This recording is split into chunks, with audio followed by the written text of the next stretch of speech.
आज आज आपको 5 दिन पूर्व बोकारो के चीराचार से स्थित वास्तु विहार फेज 1 रोड नंबर 3 के बुजुर्ग दंपति रविंद्र कुमार सिन्हा और किरण सिन्हा को पड़ोसी के ही रहने वाले आरोपी ने हथौड़े से मारकर घायल कर दिया। उनका कोलकाता में अभी इलाज चल रहा है। पुलिस थाने को लिखित शिकायत भी की थी। इसके बाद आज आरोपी पूरे सामान के साथ भागने के फिराक में था। तभी मोहल्ले के लोगों ने घेर लिया और पुलिस को सूचना दी, जिसके बाद पुलिस ने उसे अपने गिरफ्त में लेकर थाने ले गए। आसपास के लोगों ने बताया कि आरोपी दीपांजल गोस्वामी अपने माता पिता के साथ वास्तु विहार फेज 1 में ही किराए पर रह रहा था, जो अपने आप को जोमेटो कर्मी बता रहा है। लगभग 3 साल पहले वो यहाँ शिफ्ट हुए थे। इसके कुछ दिन बाद से ही उसकी गतिविधियां मोहल्ले वालों को भी संदिग्ध लग रही थी।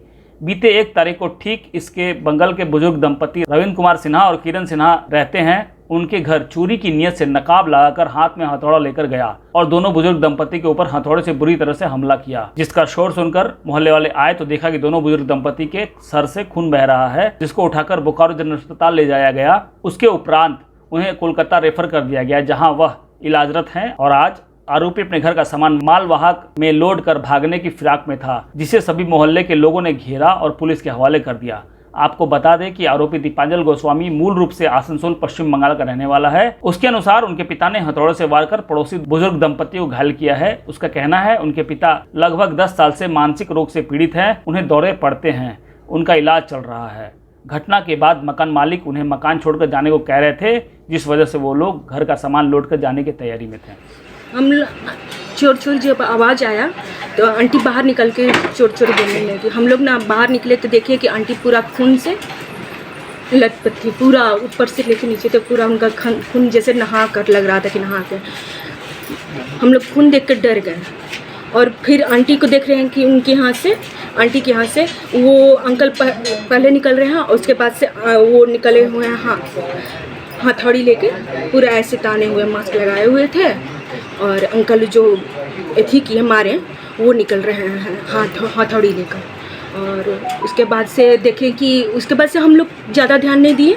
और उसके बाद से अंकल और आंटी का दोनों खून से, अंकल का पूरा दांत निकल गया था खून की वजह से, मारने की वजह से नाक फटा हुआ था। अपनी वाइफ या लाइक ग्रुप वगैरह में देखें कि ये जो बंदा है वो मास्क पहन करके शाम के 4:30-5 बजे समथिंग और चश्मे लगा करके वो घर में गया है और जो बूढ़े अंकल आंटी हैं उनको उसने हैमर से बहुत बुरी तरह से मारा है। और ऑब्वियस ही बात है कि ये समझने वाली बात है कि यदि उसने हैमर से किसी को मारा है तो वो इंटेंशन चोट लगाने के लिए सिर्फ नहीं होगा और चोरी के लिए नहीं होगा, वो अटैम्प्ट टू मर्डर ही होगा, जहाँ तक एज ए लेमैन हम लोग समझते हैं। ठीक है ना।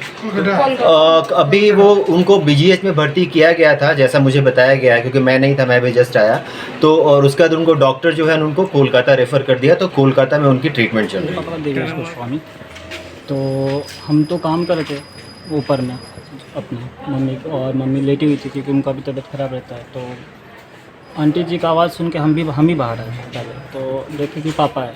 हम लोग को भी कुछ समझ में नहीं आती ऐसा क्यों पापा की है। अब कुछ अभी तक है कि पापा को बहुत दिन के बाद ये अटैक आया और अभी भी वो हॉस्पिटल में ICU में एडमिट है। उस दिन के बाद से वो एडमिट ही है, मतलब बेहोश हो गए थे। आने के बाद उनको कुछ होश नहीं था, बीमार है, मतलब उनको साइकेट्रिक का प्रॉब्लम है। जोमेटो करते यहीं 4 में। कभी हम दिल्ली से अभी वापस आए क्योंकि मेरा जॉब चला गया वहाँ से। मतलब साइकेट्रिक वाला बोल रहे हैं आप, वो तो 10 साल आसनसोल वेस्ट बंगाल में, तो वहीं पे जा रहे थे।